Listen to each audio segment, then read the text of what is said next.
வணக்கம் நண்பர்களே. Erode bus stand பாருங்கள், இப்போ எவ்வளோ டெவலப் ஆகிடுச்சு. ஆரம்பத்தில் ரொம்ப இதாக இருந்துச்சு.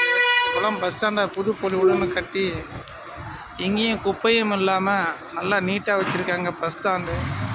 இந்த சைட்லாம் கடை இருக்கிறது, வணிக கடை நிறையா இருக்கிறது. ஜூஸ் கடை, சாப்பாட்டு கடை, எல்லா கடைகளும் இருக்கிறது. Erode bus stand.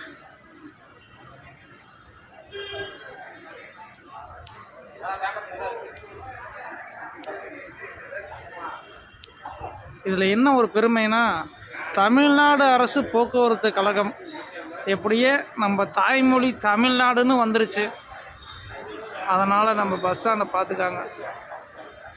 நான் கார்த்தி, தமிழ்நாடு அரசு கரெக்டா?